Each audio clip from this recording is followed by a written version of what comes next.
सिर्फ ये ratio proportion रटने से कुछ नहीं होना। अगर देश के अंदर आग लगी, अगर देश के अंदर मारकाट हुई, इसी प्रकार से मामला रहा तो वो दिन दूर नहीं है जब वहां पर ऐसा लिखा मिलेगा जैसे अंग्रेजों के टाइम पर लिखा मिलता था कि dogs and Indians are not allowed. तो इसी प्रकार से जातिगत समीकरण के ऊपर लिखा मिल जाए तो फिर बड़ी बात मत समझना। हरियाणा के एक बहुत बड़े अधिकारी ने सुसाइड किया, जिसका कारण बताया जा रहा है जातिगत व्यवस्था। हरियाणा के एक बहुत बड़े अधिकारी ने सुसाइड किया, जिसका कारण बताया जा रहा है जातिगत व्यवस्था। जातीय समीकरणों के चलते कुछ जातियों के लोगों ने दूसरी जाति के लोग को, आदमी को, अधिकारी को, इतने बड़े अधिकारी को इस लेवल तक टॉर्चर कर दिया कि उसने सुसाइड कर लिया। हम महीने 2 महीने पहले डिस्कस कर रहे थे, यही क्लास थी, यही स्टूडेंट्स थे, यही सब कुछ था, यही मैं बोलने वाला था, यही तुम सुनने वाले थे। मनीषा हत्याकांड के ऊपर बात चल रही थी। पहले उसको हत्याकांड बताया गया, बाद में उसको सुसाइड बताया गया, फिर उसका पोस्टमार्टम पर दिक्कत हो रही थी, फिर घर वाले सेटिस्फाइड नहीं थे। एक आम लड़की, उस टाइम पर फर्क ये था कि ये सब जांच का सबसे बड़े अधिकारी यही वो अधिकारी हैं जिन्होंने अब सुसाइड किया है, और अब वे सारी की सारी बातें उसके परिवार पर बोली जा रही है।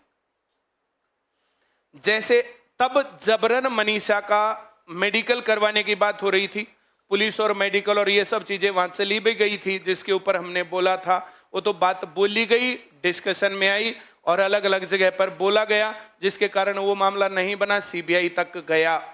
अब सीबीआई तब से अब तक क्या कर रही है, कुछ भी बता ही नहीं रही, क्या हो रहा, क्या नहीं हो रहा, क्या मिला, क्या नहीं मिला। लेकिन सेम बातें, सेम उस सिचुएशन से हटके उस अधिकारी तक जिसकी वाइफ हरियाणा सरकार में बहुत बड़े लेवल पर है, उसकी अब सुनवाई नहीं हो रही। पहले मनीषा के मां बाप की नहीं हो रही थी। तो ये जातिगत समीकरण एक टाइम पर देश के अंदर जो धर्मोन्माद जो है, अंध जिसको कहेंगे उन्माद उठाया जाता था, वो हिंदू मुस्लिम को लेकर के उठाया जाता था। आज जातीय विभेदन किस दर पर पहुंच गया। तो ये विश्व गुरु बनने की तरफ देश के कदम हैं।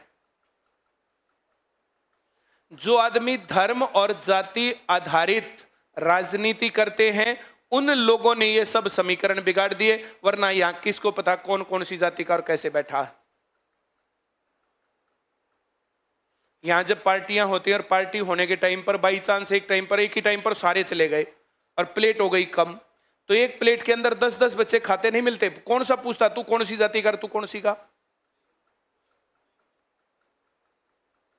यहां जब खाना शेयर करते हैं तो कौन पूछता तू कौन सी जाति का, भाई बता तेरा शेयर करें कि ना करें।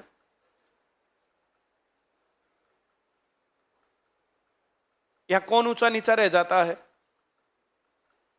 हम लोग स्टाफ में सभी जातियों के लोग हैं, सभी बैठ करके खाते हैं। जब खाते हैं तो वहां कौन क्या करता है, भाई कौन कौन सी जाति का, कौन सी का नहीं, और मैं इसके हाथ का नहीं खाऊंगा, मैं इसके पैर का नहीं खाऊंगा।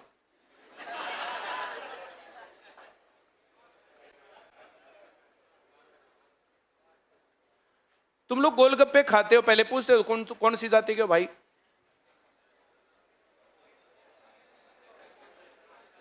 डोमिनोज खाते हो, रेस्टोरेंट में कौन किस जाति का आदमी खाना बना रहा है, कौन पहले पूछता है। इसी प्रकार से मामला रहा तो वो दिन दूर नहीं है जब वहां पर ऐसा लिखा मिलेगा जैसे अंग्रेजों के टाइम पर लिखा मिलता था कि dogs and Indians are not allowed. तो इसी प्रकार से जातिगत समीकरण के ऊपर लिखा मिल जाए तो फिर बड़ी बात मत समझना। आज चुप बैठने का समय बिल्कुल नहीं है। कम से कम 10 आदमियों को, जैसे इलेक्शन के टाइम पर तुम लोगों ने ये बातें बोली थी, कम से कम 10 आदमियों को जातिगत विडंबना आज हम कह सकते हैं, इसके ऊपर बोलना चाहिए। किस जाति को ऊंचा और किसको नीचा कह सकते हैं, और कौन कह सकता है, किसके पास ये अधिकार है। और सब बराबर क्यों नहीं होने चाहिए।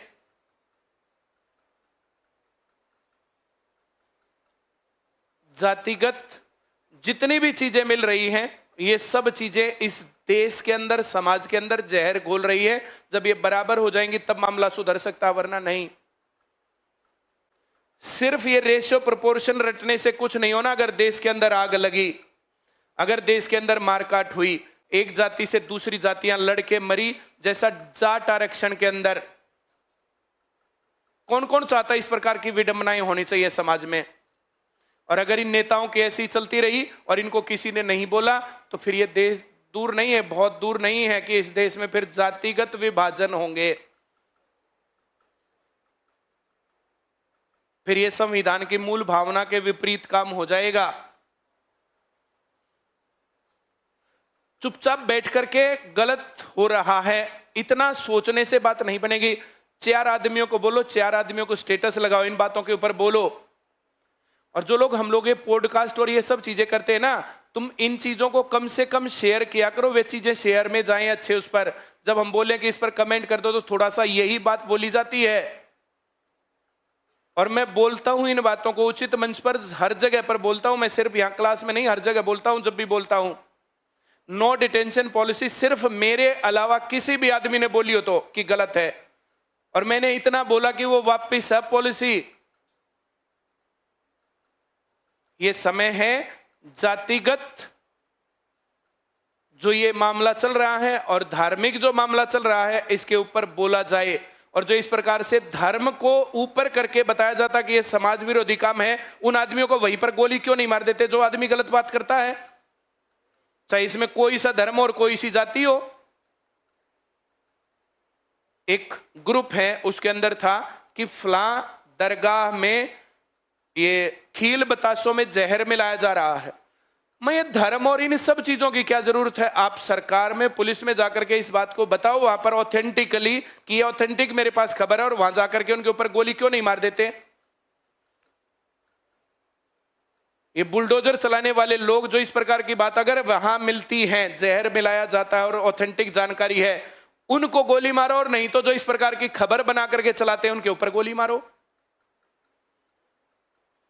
और जो ये खबरें बन के चलती हैं, तो इस खबरों के ऊपर, सोशल मीडिया के ऊपर, बाकी चीजों, जो आदमी जो भी बोलना चाहे बोले।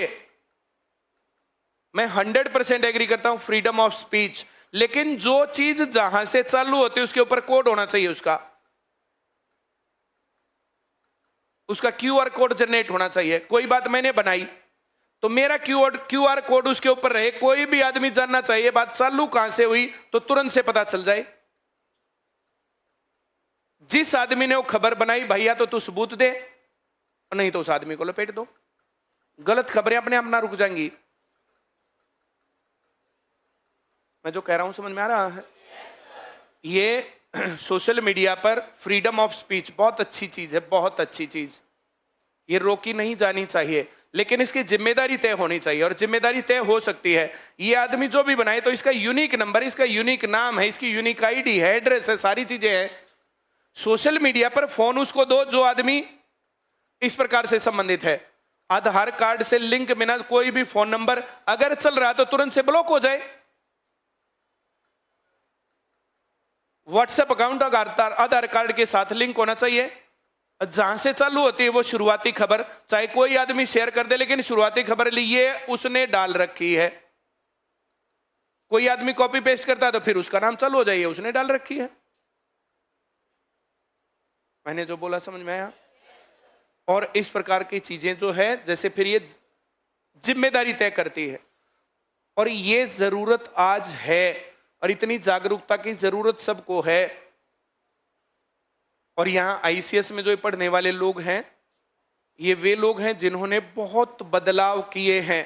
किसी दिन इतिहास में ये बातें लिखी जाएंगी ना, तो बिना पर्ची, बिना खर्ची के सिलेक्शन, अब ये नौकरी की गारंटी, अब जो इस प्रकार की ऑनलाइन पढ़ाई, हर जगह पर सेम टू सेम पढ़ाई। अब हम लोग ये बातें जो ना, जो हम कितनी बातों के ऊपर डिस्कशन करें, यहां से निकली हुई बात कहां तक पहुंचती है और उसका असर कितना होता है। 5 साल पहले जितनी बातें मैं बोल रहा था, आज एक भी बात आती हो तो मेरे को बता दो। आज हम बोलते हैं टैक्स फ्री एजुकेशन, आज हम बोलते हैं शिक्षा फ्री होनी चाहिए, आज हम बोलते हैं कि फ्री ट्रांसपोर्टेशन होना चाहिए कोचिंग के स्टूडेंट्स को भी। आज मैं बोल रहा हूं कि सामाजिक जवाबदेही होनी चाहिए सोशल मीडिया की भी। इन बातों को देख लेना 5 साल बाद, अगर तुम लोग इसके ऊपर सपोर्ट करते हो तो। इस प्रकार की खबरें जब भी हम लगाते हैं उसको शेयर मारा करो सब लोग। तुम लोग इन बातों को जो जिस टाइम पर जो ये काम हुआ ना बिना पर्ची बिना खर्ची, तो वहां सब बच्चों ने सपोर्ट किया। जब पेपर लीक के खिलाफ तो बच्चों ने सपोर्ट किया, और आज तुम तो आज वो जरूरत नहीं, आज नई जरूरत है, कल नई जरूरत होगी, परसों फिर नई जरूरत होगी। और जरूरत का जिस लोगों को पता रहता है उन्हीं को जागरूक कौम कहा जाता है। और ये तुम्हारी जागरूकता सवालों में भी काम आएगी कि ये 1 अनुपात का सवाल है, ये 2 अनुपात का सवाल है। 2 अनुपात के सवाल में दोनों में चेंज हो रहा है या 1 में चेंज हो रहा है। 1 में चेंज हो रहा तो वो घट रहा है कि बढ़ रहा है। दोनों में चेंज हो रहा, घट रहा है बढ़ रहा है। बराबर चीज घट रही है बढ़ रही है, अलग अलग चीजें घट रही है बढ़ रही है। मैंने जो कहा समझ में आया? मैं इसका वाइसा वर्सा भी कह सकता हूं कि अगर रेशियो एंड प्रोपोर्शन की ये बातें तुम्हें समझ में आती तो सामाजिक समीकरण भी तो समझ में आते हैं तुम्हारी में, या नहीं आते? किस किस को अच्छा लगा इस आईपीएस का आत्महत्या करना, उसके बाद का घटनाक्रम? किस किस को अच्छा लगा वो लड़की थी, क्या नाम उसका, मनीषा हत्याकांड का घटनाक्रम? अब जब भी हम समाज में इधर उधर और ये सब चीजें अपराध और नशा और ये सब बातें फैली देखते हैं तो फिर किसको अच्छा लगता है? अपराध का किस हाल तक मामला बढ़ गया? ऐसा कौन सा गांव है जहां पर 2, 4, 5, 7, 10 अपराधी नहीं है जो पुलिस में लिस्ट में है, पुलिस जिनको ढूंढ रही है?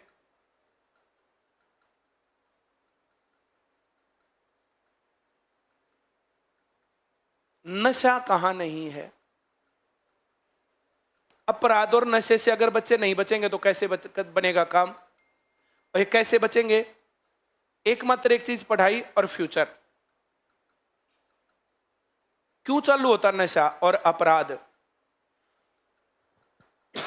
जब बच्चे को पढ़ाई बांध नहीं पाती, जब बच्चे को पढ़ाई उसका करियर नहीं दिखा पाती, और 8वीं और 9वीं क्लास के बाद ये मामला बिगड़ने लगता। 8वीं से पहले कौन अपराधी है?